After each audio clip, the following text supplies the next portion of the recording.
Hello everyone. তো আজকে তোমাদের সাথে নেলসের আর একটা ব্লগ শেয়ার করব, যেটার আজকে খুব বিজি শিডিউল। তো প্রথমের লোকেশান ছিল আমার বেলেঘাটা। তো বেলেঘাটা থেকেও মানে একটু ডিস্টেন্স ছিল। আর প্রথমে আমি ব্রাইড নেলস করে নিয়েছি, ব্রাইডাল নেলসটা। আর ও একদমই সিম্পল করেছিল, ওমরের মধ্যে একটু সামান্য গ্লিটার। আমি নেলস করতে যাই না খেতে, সেটা আমি জানি না। সকালে চা থেকে শুরু করে বিকেলে চা পর্যন্ত আমি একদম মানে খেতেই থাকি, মানে তাদের বাড়িতে খেতেই যাই ভাই। আর এটা ছিল ব্রাইডের বোনের নেলস, যে আমাকে বুকিং করেছিল।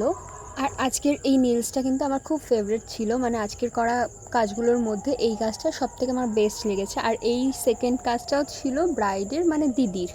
তো এটাও খুব সিম্পল একদম একটা নর্মাল অ্যান্ড সার্টেন লুক দিচ্ছে। তো আমার খুব প্রিটি লেগেছে এটা। আর সেকেন্ড ছিল হচ্ছে যে আমাকে বুক করেছিল তার মায়ের, মানে তার মধ্যে আমি লাঞ্চও কমপ্লিট করে নিয়েছি।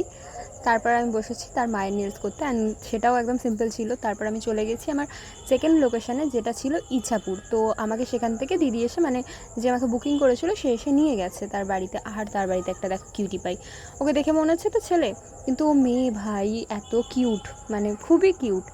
আর এদিকে আমি আমার একটা কাজ কমপ্লিট করে নিয়েছি, যেটা ছিল জেল ওভারলে।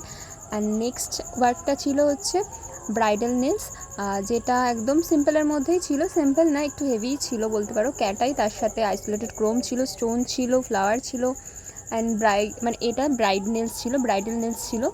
তো নেক্সটে দিদির মাকেও আমি করে দিয়েছিলাম, বাট তার ফটোটা সত্যি বলতে নেই, আমি পোস্ট করেছিলাম। আর এটাও কিন্তু জেল ওভারলেই ছিল। আর তোমরা জানিও যে আমার আজকের করা কাজগুলো তোমাদের কেমন লাগলো। আর তোমরা যদি বুকিং করতে চাও তাহলে স্ক্রিনে দেওয়া নাম্বারে আমার সাথে কন্ট্যাক্ট করতে পারো। And tata, bye bye.